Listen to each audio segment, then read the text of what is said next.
사도행전 8장 29절에서 31절까지 말씀입니다. 성령이 빌립더로 이르시되 이 수레로 가까이 나아가라 하시거늘 빌립이 달려가서 선지자 이사야의 글 읽는 것을 듣고 말하되 읽는 것을 깨닫느냐 대답하되 지도해 주는 사람이 없으니 어찌 깨달을 수 있느냐 하고 빌립을 청하여 수레에 올라 같이 앉으라 하니라. 아멘. 우리 오늘 읽은 말씀을 함께 나누면서 읽는 것을 깨닫느냐라는 제목으로 하나님의 말씀을 함께 나누고자 합니다. 우리 교회에서 스승의 주일로 지키며 예배를 드리고 있습니다. 우리 학교에서는 매년 5월 15일은 스승의 날로 이야기를 합니다. 이 날이 되면 우리가 흔히 부르는 노래가 있죠. 스승의 은혜라고 하는 노래를 부릅니다. 스승의 은혜는 하늘 같아서 우러러 볼수록 높아만 지네. 참되거라 바르거라 가르쳐 주신 스승은 마음의 어버이시다. 아 고마워라 스승의 사랑, 아 보답하리 스승의 은혜라는 아름다운 가사입니다. 우리는 누구나 학창 시절에 기억에 남는 스승이 한 분쯤은 계실 것입니다. 우리는 그분들로부터 많은 좋은 영향과 인생을 살아가는데 도움을 받았습니다. 그래서 오랜 시간이 지난 지금도 그 선생님을 추억하며 감사와 고마움의 마음을 가지게 됩니다. 오늘 읽은 성경 본문에도 영적 스승에 대한 이야기가 나오고 있습니다. 주의 사자가 빌립에게 예루살렘에서 가사로 내려가는 길까지 가라고 하십니다. 빌립이 가보니 에디오피아 여왕 간다게의 모든 국고를 맡은 관리인 네시가 수레를 타고 가고 있었습니다. 그는 선지자 이사야의 글을 읽고 있었는데 빌립이 다가가 선지자 이사야의 글을 깨닫느냐라고 질문을 합니다. 이에 네시가 지도해 주는 사람이 없으니 어찌 깨달을 수 있느냐라고 말합니다. 네시는 빌립을 청하여 수레에 올라 앉으라고 말합니다. 그리고 자신의 궁금한 이사야의 글을 질문을 합니다. 빌립은 입을 열어 이 글에서 시작하여 예수를 가르쳐 복음을 전합니다. 네시는 말씀을 들으면서 영적으로 변화되어 세례를 받습니다. 그리고 주의 영이 빌립을 다른 곳으로 이끄시고 네시는 기쁘게 자신의 길을 가는 내용입니다. 에디오피아 네시는 평생에 잊지 못할 영적 스승을 만난 것입니다. 그래서 그는 하나님의 말씀을 듣고 깨달을 수 있었습니다. 영적 교사인 빌립을 통해 예수님의 말씀을 듣고 예수님을 믿고 세례를 받음으로 예수님을 입으로 시인했습니다. 그는 이제 새 사람이 되었고 그 속에 영적 기쁨이 있었습니다. 여러분, 하나님은 하나님의 자녀인 우리 성도들을 위해서 누구를 예비하셨습니까? 하나님은 자녀인 우리를 위해 교사를 두셨습니다. 오늘 본문 29절에 보니 성령이 빌립더러 이르시되 이 수레로 가까이 나아가라 하시거늘 이라고 말씀했습니다. 하나님은 빌립에게 수레에 가까이 가라고 말씀하셨습니다. 하나님은 예루살렘에 예배하러 왔다가 고국으로 돌아가는 네시를 위해서 빌립을 보내신 것입니다. 디모데전서 2장 7절에 이를 위하여 내가 전파하는 자와 사도로 세움을 입은 것은 참말이요 거짓말이 아니니 믿음과 진리 안에서 내가 이방인의 스승이 되었노라 라고 바울은 말하고 있습니다. 하나님은 바울을 이방인을 위한 스승이 되게 하셨습니다. 에베소서 4장 11절에도 그가 어떤 사람은 사도로 어떤 사람은 선지자로 어떤 사람은 복음 전하는 자로 어떤 사람은 목사와 교사로 삼으셨으니 하나님은 어떤 사람은 사도로 선지자로 복음 전하는 자로 목사이면서 교사로 삼으셨다고 말씀합니다. 이렇듯 하나님은 성도들을 위해 영적 교사들을 세우신 것입니다. 요한복음 21장에 보면 부활하신 예수님께서 승천을 앞에 두시고 예수님의 관심과 사랑이 어디에 있었는지를 잘 나타내주는 말씀이 있습니다.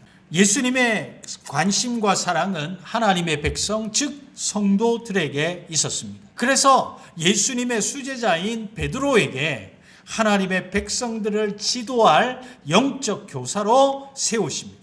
예수님은 베드로에게 내가 이 사람들보다 나를 더 사랑하느냐라고 물으셨습니다. 베드로는 그러합니다. 내가 주님을 사랑하는 줄 주님께서 아십니다 라고 대답하니 예수님은 이렇게 말씀하십니다. 내 어린 양을 먹이라 라고 말씀하십니다. 그리고 두 번째 또 같은 질문을 합니다. 베드로는 주님 그러합니다. 내가 주님을 사랑하는 줄 주님께서 아십니다 라고 답합니다. 이에 예수님께서 이렇게 말씀합니다. 내 양을 치라라고 하는 뜻은 돌보라 라고 하는 의미입니다. 그리고 세 번째에도 예수님은 똑같은 질문을 합니다. 이에 그 질문을 들은 베드로는 근심하면서 주님이 모든 것을 아시오매 내가 주님을 사랑하는 줄 주님이 아십니다 라고 대답합니다. 그때 예수님은 내 양을 먹이라 라고 말씀하십니다. 사랑하는 성도 여러분, 왜 예수님은 이렇게 세 번이나 베드로에게 물으셨을까요? 그것은 성도들을 위해 베드로를 영적 교사로 세우시기 위함입니다. 그만큼 영적 교사가 중요하기 때문에 예수님은 세 번씩이나 그에게 똑같은 질문으로 물으신 것입니다. 우리 주님은 사랑하는 자녀들을 영적으로 배불리시기를 원하시는 줄 믿습니다. 잘 양육시키기 위해 영적 교사를 세우신 것입니다. 우리는 자녀들을 잘 키우기 위해 좋은 선생님을 찾는 것입니다. 여러분, 우리가 잘 아는 말 중에 맹모삼천지교라는 말이 있지 않습니까? 처음에 맹자네 집은 공동묘지 근처에 있었는데 맹자는 날마다 장사 지내는 모습을 흉내내며 놀았습니다. 이에 안 되겠다 판단한 맹자 어머니는 다른 곳으로 이사했습니다. 그런데 그 동네 또한 시장 근처여서 맹자는 날마다 장사놀이를 하는 것이었습니다. 그러자 어머니는 다시 서당 부근으로 이사를 했습니다. 그곳에서 맹자는 날마다 공부놀이를 했으면 물론입니다. 맹자의 어머니가 아들의 교육을 위해 노력했듯이 이렇듯 하나님은 우리 성도들을 잘 먹이고 키우시는데 엄청난 관심과 노력을 하시는 것입니다. 여러분, 우리 부모님들은 자녀들을 잘 먹이고 키우기 위해 얼마나 애쓰며 노력합니까? 이렇듯 우리 하나님은 성도들을 영적으로 배불리게 하시기 위해 목회자를 통해 교사를 통해 먹이시는 것입니다. 저도 말씀을 준비하면서 이렇게 기도합니다. 하나님, 부족하고 연약한 종이지만 우리 교회 모든 성도님들이 좋은 풀과 물을 넉넉히 풍성하게 먹이도록 하셔서 살이 토실토실하고 보기도 좋고 강건하게 하옵소서라고 기도하는 것입니다. 이 나라에 복음을 전한 선교사님 중에 언더우드라고 하는 선교사님이 계셨습니다. 언더우드는 한국 사회와 기독교를 위해 헌신한 선교사였습니다. 그가 우리나라에 와서 다음과 같이 기도한 내용이 남아 있습니다. 오 주여, 지금은 아무것도 보이지 않습니다. 주님, 메마르고 가난한 땅, 나무 한 그루 시원하게 자라오르지 못하고 있는 땅에 저희들을 옮겨와 앉히셨습니다. 그 넓고 넓은 태평양을 어떻게 건너왔는지 그 사실이 기적입니다. 주께서 붙잡아 뚝 떨어뜨려 놓으신 듯한 이곳, 지금은 아무것도 보이지 않습니다. 보이는 것은 고집스럽게 얼룩진 어둠뿐입니다. 그들은 묶여 있는지도 고통이라는 것도 모르고 있습니다. 고통이 고통인 줄 모르는 자에게 고통을 벗겨주겠다고 하면 의심부터 하고 화부터 냅니다. 조선 남자들의 속셈이 보이질 않습니다. 이 나라 조정의 내심도 보이지 않습니다. 가마를 타고 다니는 여자들을 영영 볼 기회가 없으면 어찌하나 합니다. 조선의 마음이 보이질 않습니다. 그리고 저희가 해야 할 일이 보이지 않습니다. 그러나 주님 순종하겠습니다. 겸손하게 순종할 때 주께서 일을 시작하시고 그 하시는 일을 우리들의 영적인 눈이 볼 수 있는 날이 있을 줄 믿나이다. 믿음은 바라는 것들의 실상이요 보지 못하는 것들이 증거니라고 하신 말씀을 따라 조선의 믿음의 앞날을 볼 수 있게 될 것을 믿습니다. 지금은 우리가 황무지 위에 맨손으로 서 있는 것 같사오나 지금은 우리가 서양 귀신, 양귀자라고 손가락질 받고 있사오나 저희들이 우리 영혼과 하나인 것을 깨닫고 하늘나라의 한 백성, 한 자녀임을 알고 눈물로 기뻐할 날이 있음을 믿나이다. 지금은 예배드릴 예배당도 없고 학교도 없고 그저 경계와 의심과 멸시와 천대함이 가득한 곳이지만 이곳이 머지않아 은총의 땅이 되리라는 것을 믿습니다. 주여 오직 제 믿음을 붙잡아 주소서라는 글입니다. 언더우드 선교사는 조선인들의 영적 교사로서 사명을 다합니다. 그의 기도는 하나님의 계획과 섭리 가운데 30배, 60배, 100배의 결실을 거두었습니다. 할렐루야. 저는 이 글을 읽으면서 우리 교회를 생각해 봤습니다. 이 서부 경남 지역을 생각해 봤습니다. 하나님 이곳에 우리나라의 가장 기독교율이 낮은 이곳에 하나님께서 성령으로 역사하시고 성령의 바람, 복음의 바람이 불 줄 믿습니다. 은총의 땅이 되리라고 믿습니다. 그러므로 저와 여러분은 낙심하지 말고 믿음으로 나아가도록 하십시다. 여러분, 이렇듯 하나님은 우리 성도들을 위해 영적 교사를 세우신 줄 믿습니다.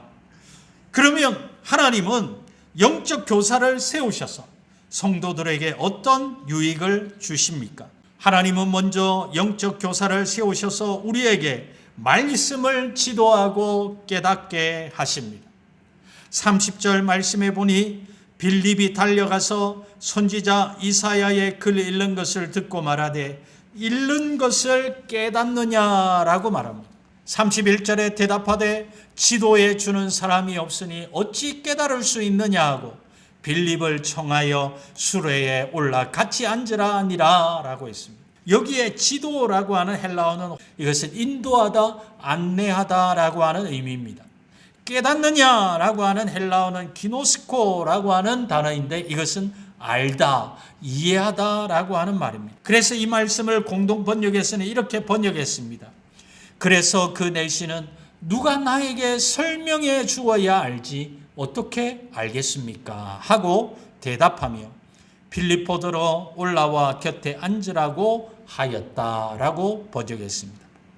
그러므로 영적 교사는 성도를 생명의 말씀의 진리로 인도해 주는 사람인 것입니다. 영적 교사는 성도로 하여금 말씀을 설명하여 이해하게 하는 사람인 것입니다.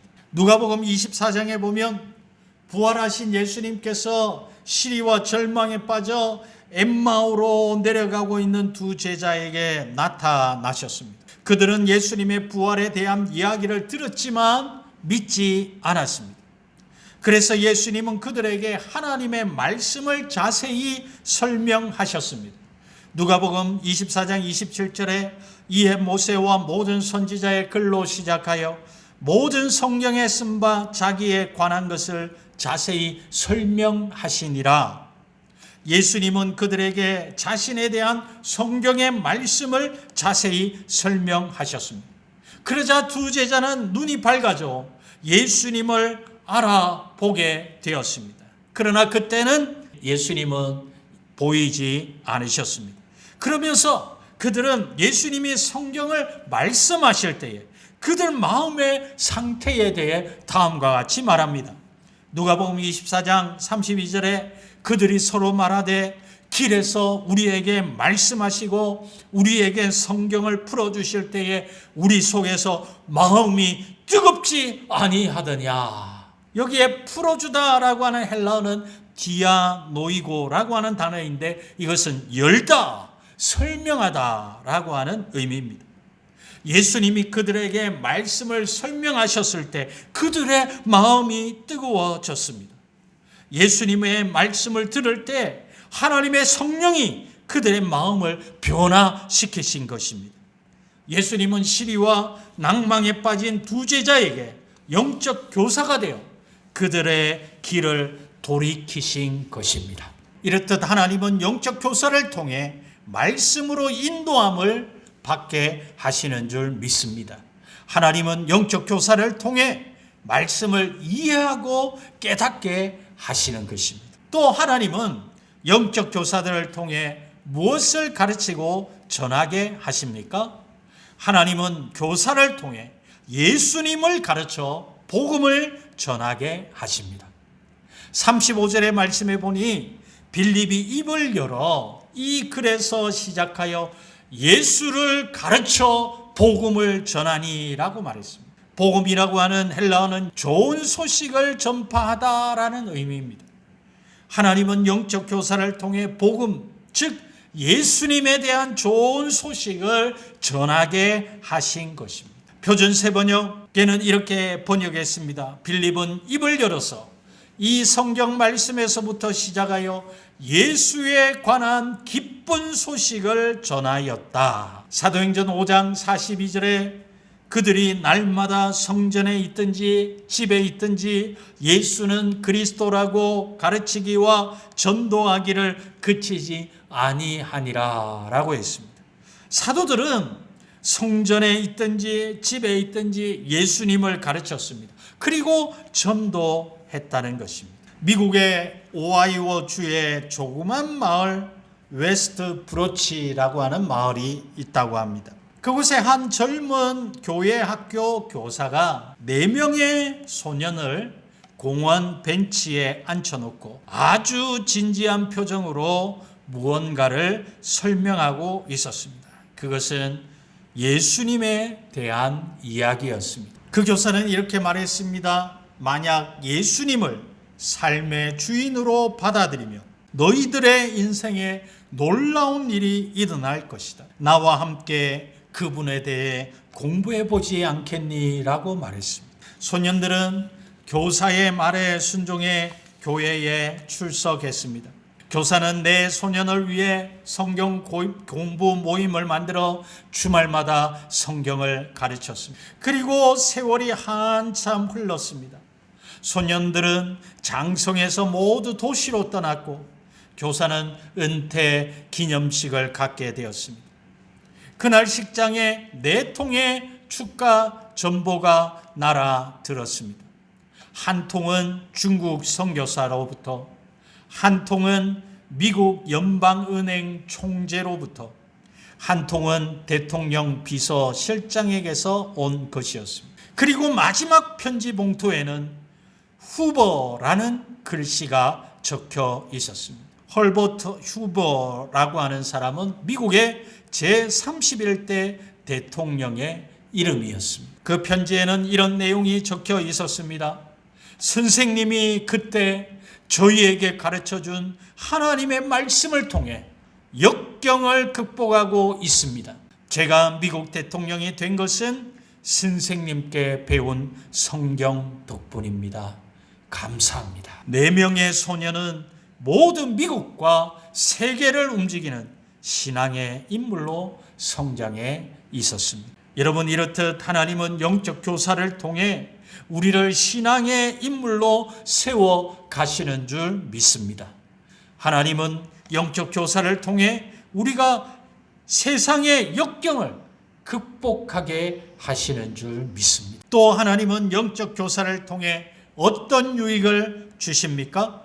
하나님은 영적 교사를 통해 우리에게 영적 기쁨을 주십니다. 39절 말씀해 보니 둘이 물에서 올라올 새 주의 영이 빌립을 이끌어간지라 내시는 기쁘게 길을 가므로 그를 다시 보지 못하니라.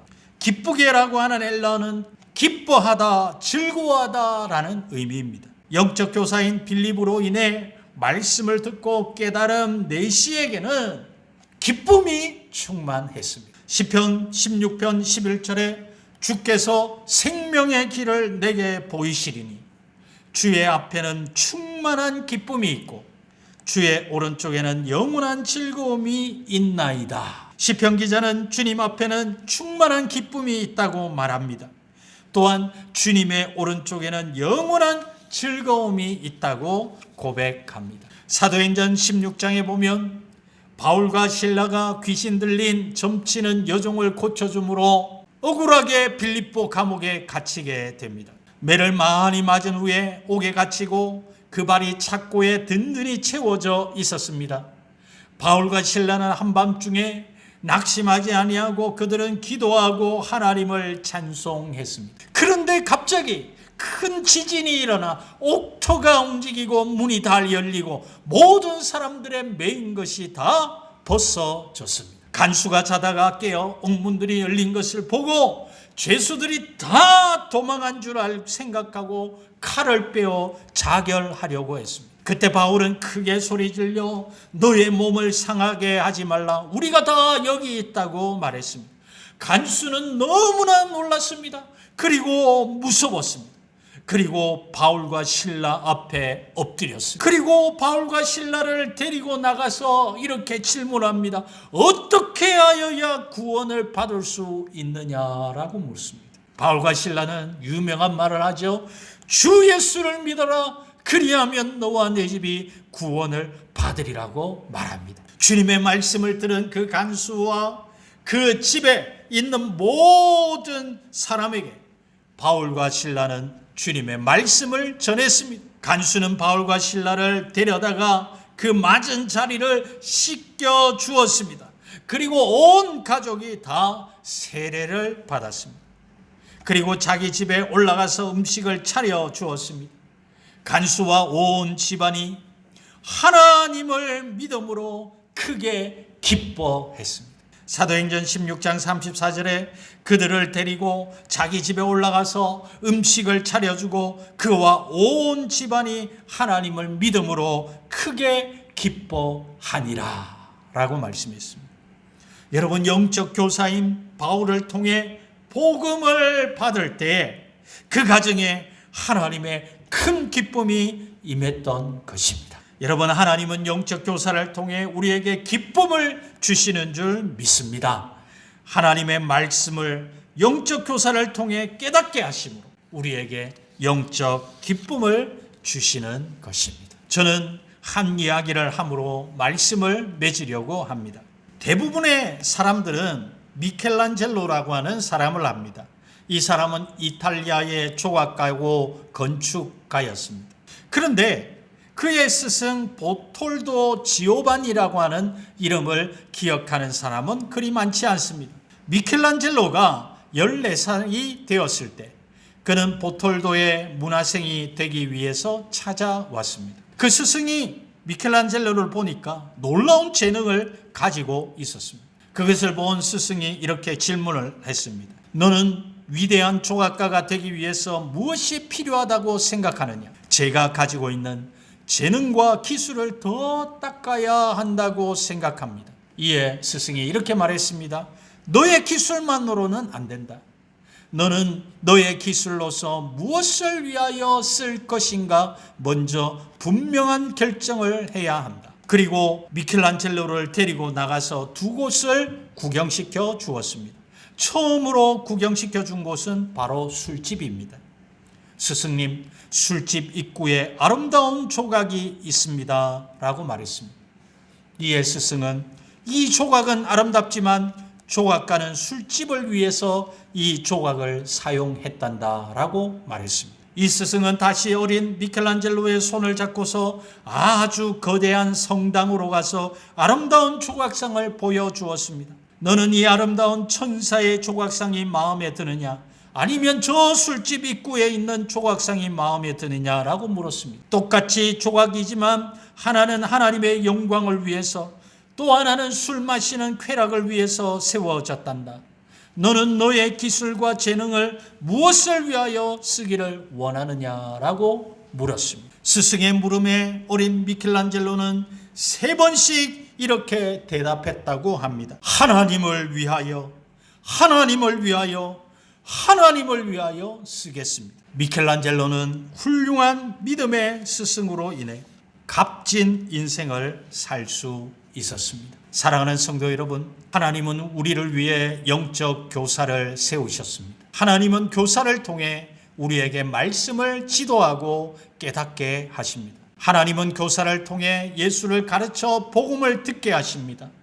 하나님은 교사를 통해 우리에게 영적 기쁨을 주십니다. 그러므로 하나님께서 나에게 허락하신 영적 교사를 믿음으로 따라가십시다. 영적 교사를 위해 기도하며 순종하며 나아갑시다. 그러면 하나님께서 귀한 은혜들을 우리에게 더욱 부어 주실 줄 믿습니다. 아멘.